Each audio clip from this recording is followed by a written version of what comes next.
Hello everyone, so welcome back to my channel. Today we are going to discuss the concept of FX swap. On this topic I have received the request, so this is a requested video. FX swap stands for foreign exchange swap. ठीक है, FX swap stands for foreign exchange swap. ये क्या है, ये किस तरह का contract होता है, आज हम इसे कम्प्लीटली डिस्कस करेंगे और लास्ट में एक एग्जाम्पल डिस्कस करेंगे जिसकी हेल्प से आपको सारा का सारा कंसेप्ट क्लैरिफाई हो जाएगा। तो सबसे पहले हम बेसिक मतलब देखते हैं कि बेसिक मतलब क्या होता है, the basic meaning of term FX swap. Under this particular type of contract, that is FX swap, under this type of contract what happens, two parties make an agreement to simultaneously borrow one currency and lend another at an initial date, then exchanging the amounts at the maturity of agreement. क्या कह रहे हैं, इस contract में क्या होता है, दो पार्टीज होती हैं. Like in every contract there are two parties. इस कॉन्ट्रैक्ट में भी हमारे पास दो पार्टीज हैं.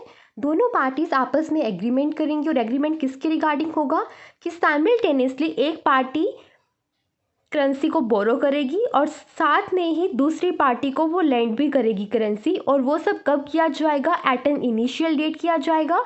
और उसके बाद जो उन्होंने अमाउंट्स को लेंड और बोरो किया था इनिशियली, उनको एक्सचेंज किया जाएगा at the maturity of that agreement और कॉन्ट्रैक्ट.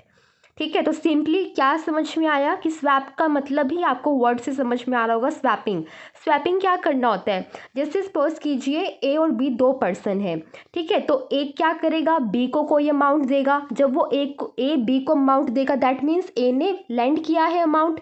ठीक है, और बी ने बोरो किया है वो अमाउंट. उसी तरह बी भी क्या करेगा, एक अमाउंट को लेंड करेगा और ए उसे बोरो करेगा. और ये जो अमाउंट लेंड और बोरो की जाएगी वो डिफरेंट करेंसीज में होंगी. ठीक है, तो यहाँ पर हम फॉरेन एक्सचेंज की बात कर रहे हैं, तो जो भी चीज़ें होंगी वो डिफरेंट करेंसीज में ही होंगी. और वो जो दो पार्टीज भी हैं वो भी डिफरेंट कंट्रीज से बिलोंग करती है. ठीक है, तो ए will lend the amount to B and B will lend the amount to A and that will be in different currency. ठीक है, ये बेसिक है जो आपको पता होना चाहिए. ये होता है इस कॉन्ट्रैक्ट में, और वो जिस रेट पर होगा वो स्पॉट रेट होगा. और उस कॉन्ट्रैक्ट को क्या होगा, एक मैच्योरिटी पीरियड होगा जिसके बाद वो क्या हो जाएगा, एक्सपायर हो जाएगा. तो जब वो एक्सपायर होगा उस टाइम पर जो इनिशियली ए ने लेंड किया था बी को, वो बी रिटर्न कर देगा ए को, और जो बी ने लेंड किया था ए को वो ए रिटर्न कर देगा बी को. और ये होगा कब, एट द मैच्योरिटी, कि जब कॉन्ट्रैक्ट एक्सपायर हो जाएगा. और वो किस रेट पर होगा कि किस एक्सचेंज रेट पर किया जाएगा, तो उस टाइम का एक्सचेंज रेट पहले से ही प्री डिटरमाइंड होगा. And that is the basic purpose of foreign exchange swap. I hope so जो चीज़ें मैंने बोली हैं वो कहीं ना कहीं आपको शायद कंफ्यूजिंग लग रही है इस मोमेंट पर, क्योंकि अभी हमने वीडियो की स्टार्टिंग की है. बट जैसे जैसे हम चीज़ों को आगे बढ़ाएंगे और एग्जाम्पल तक पहुँचेंगे तब तक आपको काफ़ी अच्छे से समझ में आना लगेगा. ठीक है, तो आगे बढ़ते हैं. क्या लिखा हुआ है, based on the above meaning, ये जो मैंने अभी आपको बताया इसके बेसिस पर हम मेनली दो इंटरप्रिटेशंस कर सकते हैं. पहली इंटरप्रिटेशन क्या है, that there are two phases in the FX swap contract. ये जो कॉन्ट्रैक्ट है इसमें दो फेसेस होते हैं, phase 1 and phase 2. This is phase 1 and this is phase 2. Phase 1 में क्या होता है, under this phase the transaction takes place between two parties at the spot rate, जो स्पॉट एक्सचेंज रेट होता है. And what is spot exchange rate, ये मैं बता देती हूँ. वैसे अगर डिस्कस करना है डिटेल में या अंडरस्टैंड करना है डिटेल में, तो इसके लिए जो मेरे प्रीवियस वीडियोज़ हैं फाइनेंशियल डेरिवेटिव प्लेलिस्ट में, प्लीज़ उन्हें रेफ़र कीजिए, उन्हें वॉच कीजिए. ठीक है, तो ये क्या बोला इन लोगों ने कि ये फेज़ 1 में क्या होता है, दो पार्टीज़ के बीच में जो ट्रांजेक्शन होती है वो स्पॉट रेट पर होती है. स्पॉट रेट का हमारा मतलब है कि जिस टाइम कॉन्ट्रैक्ट हुआ उस टाइम पर मार्केट में जो एक्सचेंज रेट चल रहा था उसके बेसिस पर दोनों पार्टीज़ में ट्रांजेक्शन होती है.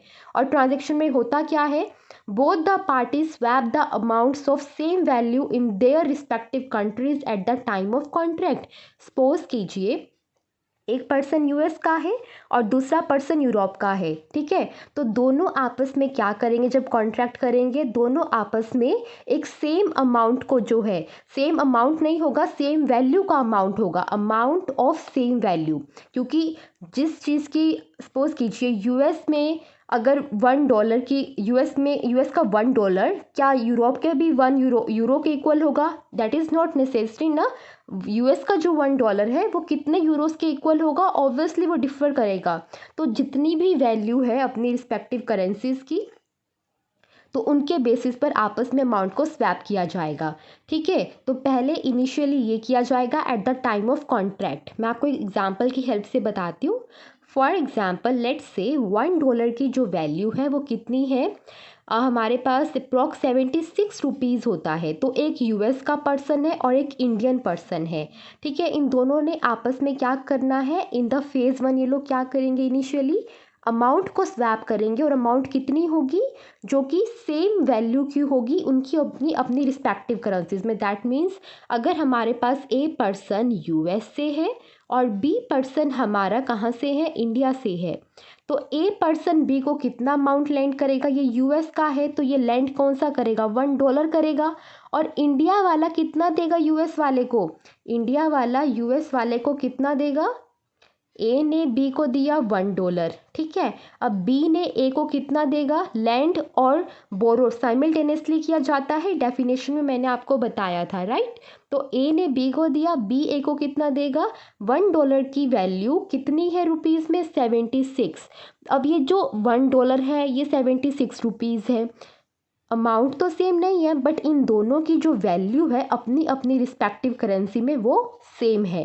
ठीक है, कि $1 की वैल्यू 76 रुपीज़ के इक्वल है। तो at in the initial phase ये चीज़ क्या की जाएगी, टेक प्लेस होगी between both the parties that are undertaking the contract. ठीक है, तो ये होता है फेज़ 1 कि हम स्पॉट रेट पर उस टाइम पर मार्केट में जो भी रेट चल रहा था उसके बेसिस पर दोनों पार्टीज़ ने क्या किया, साइमल्टेनियसली बोरो किया एक करेंसी को और दूसरी करेंसी को लेंड किया। जैसे कि यहाँ पर ए ने लेंड की कौन सी करेंसी की, डॉलर, और बोरो कौन सी करेंसी की, रुपीज़ में, दैट इज़ इंडियन करेंसी। तो फेज़ 2 क्या होता है, under this phase the transaction takes place at the predetermined forward rate. ये मैंने आपको ऊपर भी बताया है कि जब वो मिलते हैं आपस में तो वो उस टाइम पर at the time of contract वो फेज़ 1 में होता है कि वो करेंसी को स्वैप करते हैं। इनिशियल जो वहाँ पर डेट होती है स्पॉट रेट पर करते हैं, जो मार्केट में उस टाइम पर एक्सचेंज रेट चल रहा होता है, वो फेज़ 1 में होता है।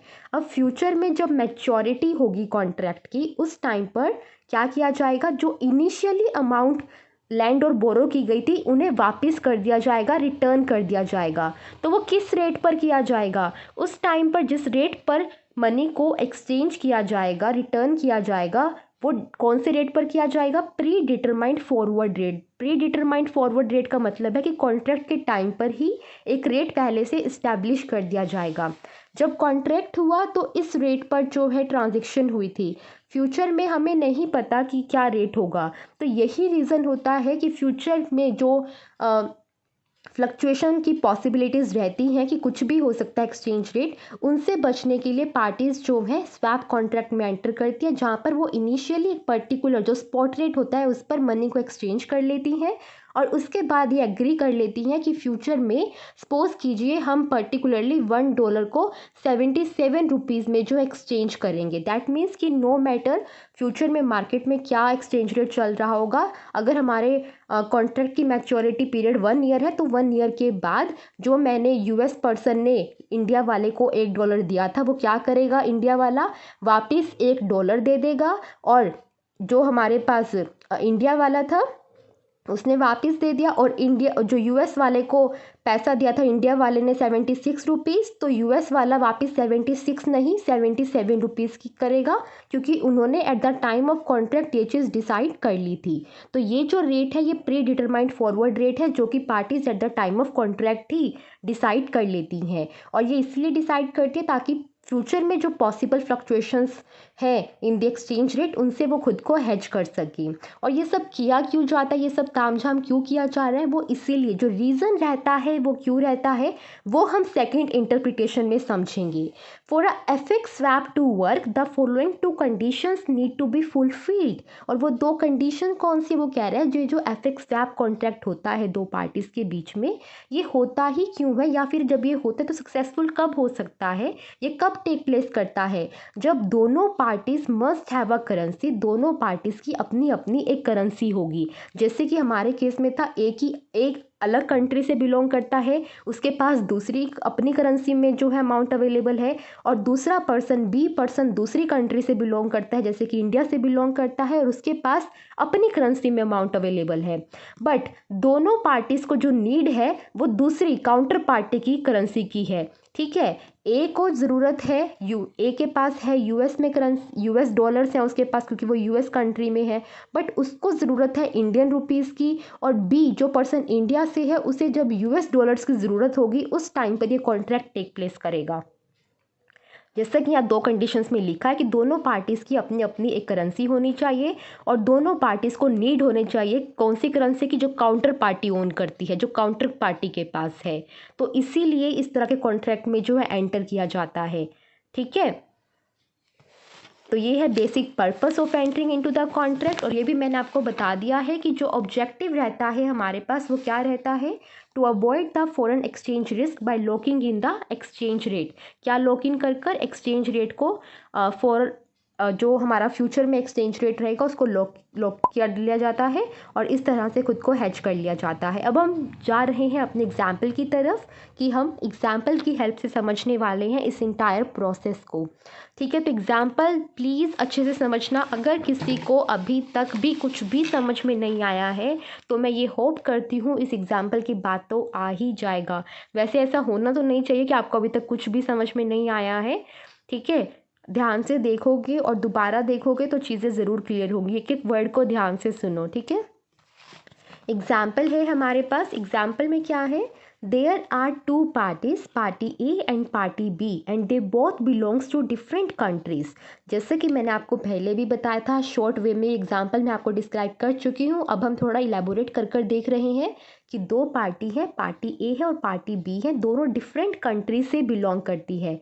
पार्टी ए यूएस से है और उसको यूरोस की ज़रूरत है। यूरोस कौन सी कंट्री की करेंसी है, Europe, right. And party B is from Europe and needs dollars. वही जो हमारी कंडीशंस थी 2 स्वैप कॉन्ट्रैक्ट को अंडरटेक करने के लिए, वो दोनों फुलफिल हो गई कि दोनों पर्सन्स, जो दोनों पार्टीज़ हैं वो अलग अलग कंट्री से बिलोंग करते हैं, उनके पास अपनी अपनी करेंसी है, बट उनको ज़रूरत दूसरी पार्टी की करेंसी की है। ठीक है, तो इसीलिए इन दोनों ने क्या किया, they both enter into an agreement that is the FX swap today. मतलब कि आज की डेट पर वो दोनों ने एक एग्रीमेंट में एंटर किया जिसका मैच्योरिटी पीरियड 6 मंथ्स है। दैट मीन्स 6 महीने के बाद वो कॉन्ट्रैक्ट क्या हो जाएगा, मैच्योर हो जाएगा। ठीक है, तो they agree to swap the amount of 1 million euros at the spot rate of 1.5 euro USD. That means today party A will receive $1 million from party B, and party B will receive $1,500,000 from party A. इसका मतलब I hope आपको समझ में आ रहा है। ये जो जिस तरह से करेंसी दी जाती है इसका मतलब होता है 1 euro is equal to 1.5 dollar. इसका मतलब ये है, आप इसको इस तरह से रीड करना है, 1 euro is equal to 1.5 dollar. इस तरह से हम इसे रीड करते हैं। तो मैंने क्या बताया आप लोगों को कि जब कॉन्ट्रैक्ट हुआ दोनों ने क्या किया, आपको मैंने बताया था 2 फेज़ होते हैं। जब इनिशियली वो क्या करते हैं, अमाउंट को एक्सचेंज करते हैं eight the spot rate. Amount same value की होती है, इसीलिए क्या किया कि एक्सचेंज रेट ये चल रहा था मार्केट में। इन्होंने क्या किया, पार्टी ए ने क्या किया, रिसीव किया 1 यूरो फ्रॉम पार्टी बी, क्योंकि पार्टी ए यूएस से है और पार्टी बी कहाँ से है, यूरोप से। तो यूरोप वाली पार्टी ने अपने यूरोस किसको दिए, ए पार्टी को, और पार्टी बी को क्या मिला, डॉलर्स मिले पार्टी ए से, जो कि कहाँ से है, यूएस से। तो यूएस वाली पार्टी ने डॉलर्स दिए पार्टी बी को, और यूरोप वाली पार्टी ने यूरोस दिए पार्टी ए को। और कितने कितने दिए, ये अमाउंट तो अलग है बट इनकी जो वैल्यू है अपनी अपनी रिस्पेक्टिव करेंसी में वो सेम है। 1 euro is equal to 1.5 dollar. ठीक है, कि 1 मिलियन यूरोस की जो वैल्यू है वो यूएस में कितनी है, $1,500,000। ठीक है। उसके बाद क्या हुआ, ये फर्स्ट फेज़ था। सेकंड फेज़ में क्या होगा कि आफ्टर द मैच्योरिटी पीरियड कि उन्हें क्या करना है, जो इनिशियली एक्सचेंज अमाउंट है उसको रिटर्न करना है। तो रिटर्न किस रेट पर करेंगे, उसे हम प्री डिटरमाइंड फॉरवर्ड रेट कहते हैं, जिस पर वो रिटर्न करेंगे, जो कि at the time of contract he decide किया जाता है। तो अब हम देखते हैं उन्होंने कितना डिसाइड किया। They agreed to exchange the amounts at a predetermined rate of 1.6 euro/USD after the maturity period of 6 months. तो इसको हम कैसे रीड करेंगे, 1 euro is equal to $1.6। ठीक है, इस तरह से हम जो है इसे रीड करेंगे।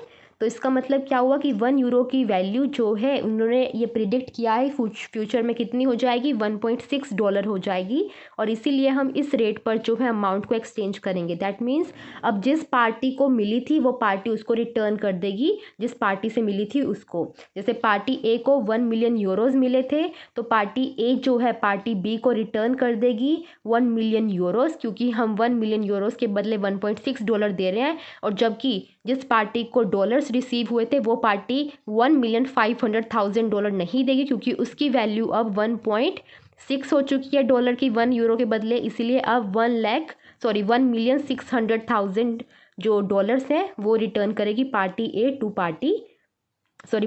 टू पार्टी ए, क्योंकि पार्टी बी को मिले थे इसलिए पार्टी बी रिटर्न करेगी to party A. So this is the swap contract.